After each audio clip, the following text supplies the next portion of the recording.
The following program is the work of the broadcast students at the British Columbia Institute of Technology. BCIT magazine features news stories from around the Lower Mainland which were produced over the last week. Responsibility for the content of the show rests completely with the students and their instructors.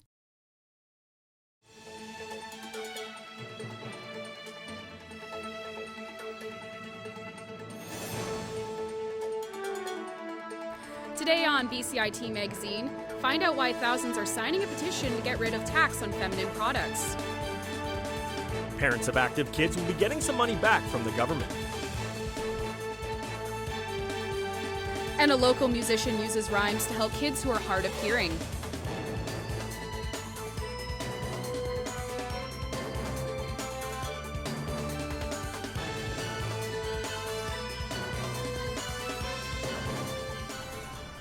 Hello and welcome to BCIT Magazine. I'm Kyle Taylor. And I'm Montana Cumming. Most people might not notice the little tax charges that pop up on your shopping receipts, but some people across the country are questioning whether or not taxes should apply to feminine hygiene products. Ria Renouf has more. In the past few weeks, an online petition has made its way around Canada to nix the sales tax on feminine hygiene products. There were successful campaigns in the UK and in Australia as well to remove sales tax on menstrual hygiene products. And there's also a private member's bill currently in Parliament. And with most women buying pads, tampons, and menstrual cups, though it's a small charge, it does add up. We have no control on the tax that's automatic. It's government. We can't change anything. According to the Canadian Menstruators Group, just on feminine hygiene products alone, the government was able to make close to $37 million in tax revenue. But they're not the only things that are taxed. Things like kids' diapers and things like toilet paper are not exempt from taxes. Yet other personal health products like adult diapers don't have a tax, and no one on the retail end seems to know why. That's just the way the government has worked it in. And I think the government needs to reevaluate the whole GST, what is taxable, what's not taxable. So just how aware are customers when it comes to buying their necessities?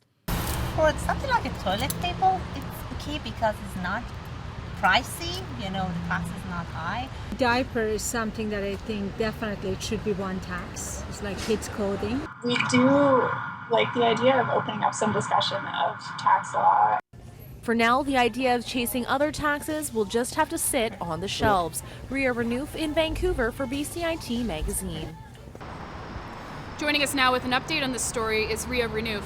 Ria, what is the latest on this petition?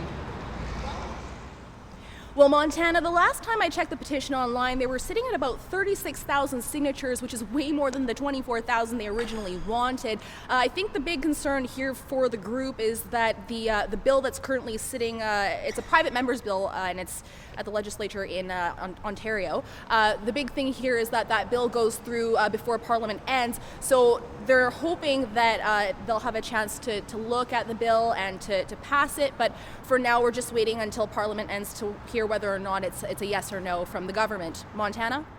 I'm sure some people don't realize that there's some other essentials that are taxed. Ria, what are some products that are taxed by the government that people would be surprised to hear about?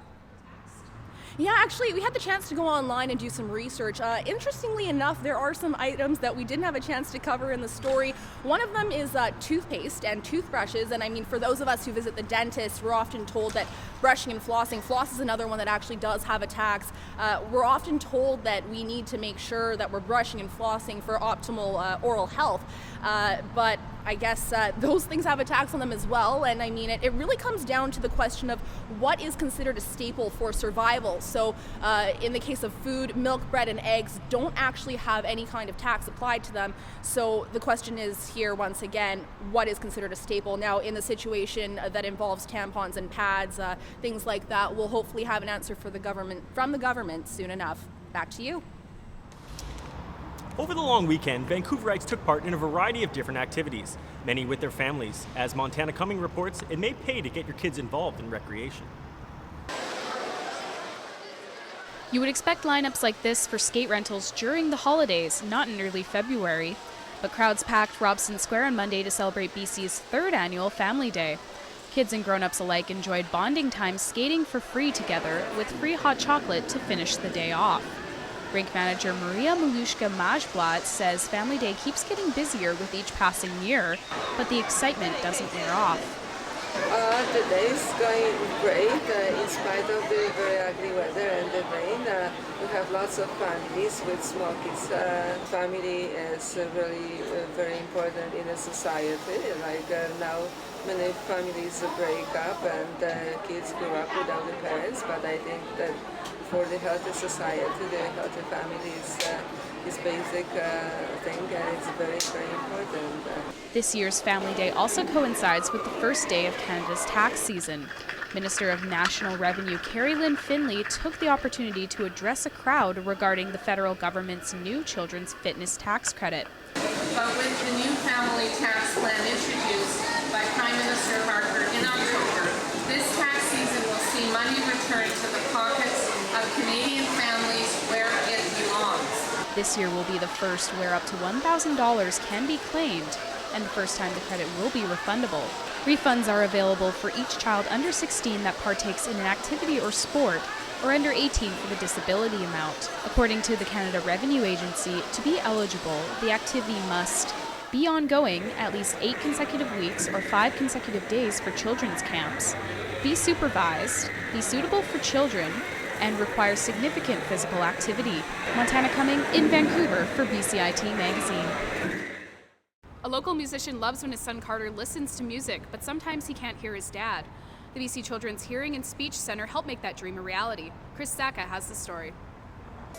I'm trying to grind till I'm riding in that pomegranate bands. East Van resident Sean Norgan aspires to be one of the greatest MCs. His group Northwest Division has been around the Vancouver rap scene for years. At the age of 21, Sean received a little surprise by the name of Carter. Carter was born with partial hearing loss. Sean was shaken by the news. For Sean, music is life, and having a son that may not be able to hear his rhymes was crushing. Carter has been attending the BC Children's Hearing and Speech Center for 2 years now. He is required to wear 2 hearing aids, but has adjusted to using them. Surprising for me, I didn't really expect that. I remember being pretty devastated about it. Sean decided to throw a benefit concert and give the proceeds to Carter's school. And, I just felt like I wanted to do something good for the school because I think they do really great work there. And I just, using the resources that were at my disposal, try to put something together to, benefit them and at the same time raise awareness, I guess. The center prepares kids with hearing loss for life in general studies. Sometimes within 24 hours of their child's birth, a nurse practitioner comes into their room and says, your child didn't pass the hearing screening. Oh my gosh. So with all of the emotion that surrounds a new birth, this layer comes in. The center does receive funding from the federal and provincial government, but relies heavily on fundraising to keep the doors open. Sean's fundraiser will be held at Fortune Sound Club on May 28th for Better Speech and Hearing Month. Maybe you should sit on here and I can twirl you up like this and then spin you around. Carter is now a fun-loving 4-year-old and is very confident. There really are no limits for them. And that only happens when they get this early intervention, when they get this early support that they need. Awesome, I am blessed, but what I know most of all is being a father to my kids. For more information about Sean's fundraiser, go to fortunesoundclub.com. Don't throw rocks, it's dangerous. You want someone's eye. Chris Saka in Vancouver for BCIT Magazine. Coming up next on BCIT Magazine, an event in Surrey sends many families on a GPS scavenger hunt. A man starts detailing cars to get closer to his dreams.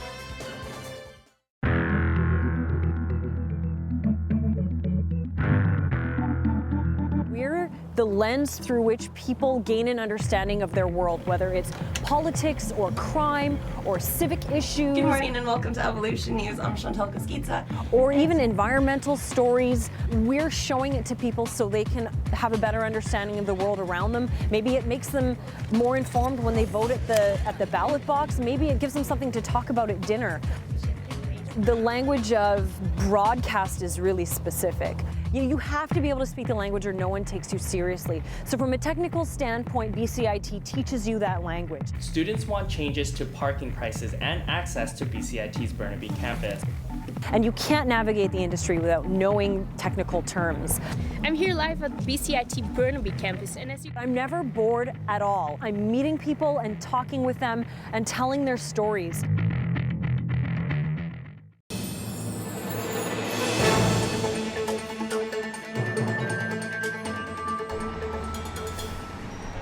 The city of Surrey put on a different kind of treasure hunt on Family Day.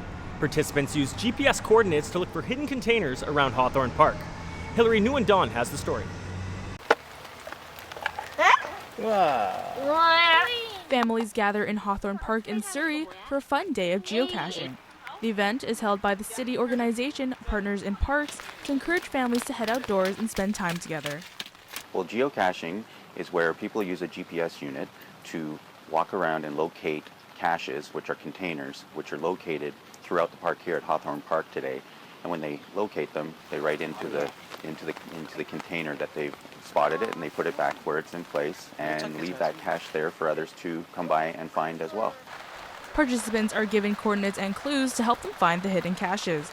Andrew Kim thinks the idea is a good way to teach his kids a valuable skill.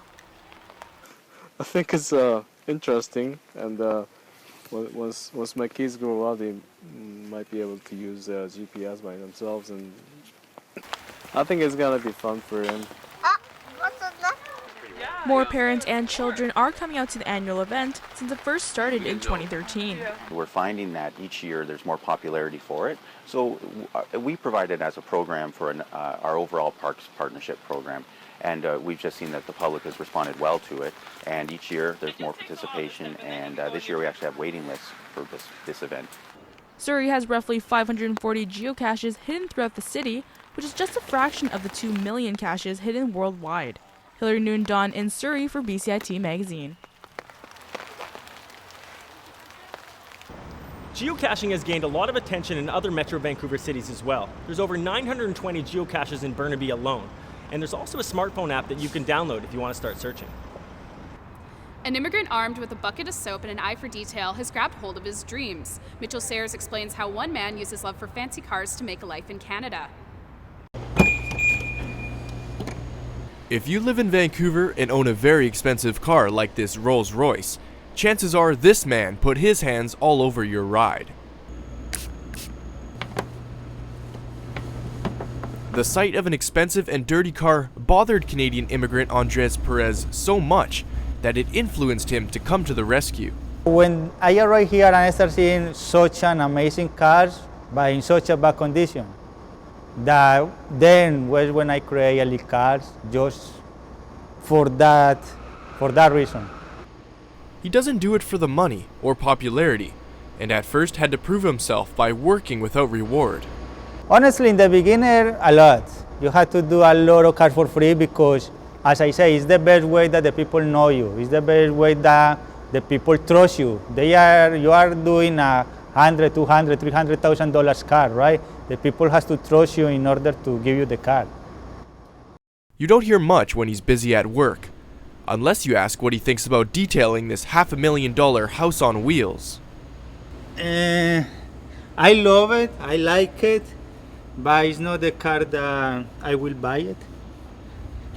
And as he cleans in the driver's seat, it's a fitting reminder Andres has taken control of his life and steered himself down a road he enjoys being on. When I get the chance, the opportunity, the pleasure to keep a car like this, I feel like this is the best thing in the world. Nothing can be better. This is a pleasure. The best job in the world. Andres continues to gain popularity from his hard work and attention to detail, and apparently someone will have to run him over before he ever stops detailing the cars he loves. I wish to be old and still the energy to do this. Today is a new day. And until the day comes when Andres can no longer physically clean cars, he'll continue to polish his dreams until he can see them, reflecting right back at him. Mitchell Sayers in Vancouver for BCIT Magazine. Last year, retail sales leading up to Valentine's Day broke sales records, and experts expect it to go up again this year. Walmart Canada says the average person spent just under $200 on the holiday last year. That seems like an awful lot of money to spend. How much do you usually spend, Montana? Well, Kyle, that's between me and my wallet. That's fair enough. I don't usually like to break the bank either. This week, we speak to some people about what they're going to be doing this Valentine's Day and who they might be spending it with. Nothing special. Spread the love every day. Actually doing a recreation of a prom thing for her because she actually missed it and she's like super sad about it. So yeah, I'm like going the extra mile and recreating a prom for her on that one. It's very good for making some love and, like you say, making some money for the corporations, you know? I'm doing other people's makeup for their dates when they go out for Valentine's Day. So I'll be doing stuff at Shoppers Drug Mart, making them look pretty, and then I'll go home and eat ice cream. Coming up next on BCIT Magazine, an SFU soccer player will be putting on the Whitecaps jersey next season. And we find out how a new fitness craze has people spinning mid-air to keep fit. Backdoor to control. Zoom out just a tiny bit.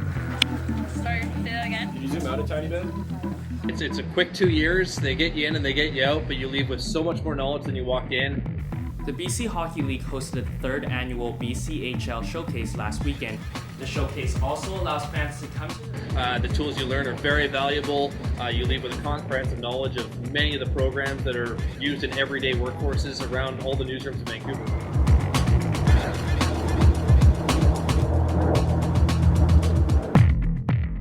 Beginning of your 2-year program, you don't really expect that in 2 years' time you're walking out ready to be a part of the journalism industry. Good morning and welcome to Evolution News. I'm Chantal Koskitsa. I was lucky enough to get a job a week after I graduated. I think that has a lot to do with the teachers and fellow students prepping you for the outside life once you graduate from BCIT. Yeah, if it wasn't for BCIT, I'd be lost. Kickstart your career at BCIT's Business Management Program. I can't say enough. I've been very, very fortunate here. I've been with the bank for 7 years, and I've been moving through the company at a fairly quick rate. I attribute a lot of its success to the skills and experience that I learned at BCIT. The diploma program prepares students to manage the direction and operations of a company and develop effective management leadership skills. The thing that I really loved about my program was that the instructors had real-world experience in the areas that they were teaching. They not only could teach the coursework in the classes, but I also felt like I walked away with a good understanding of what it was like to work and to be within the industry that they taught about. Focus on practical experience, including the entrepreneurial knowledge needed to create and launch a product to market. Knock knock. Who's there? Egg. Egg who? It's extremely hot in here.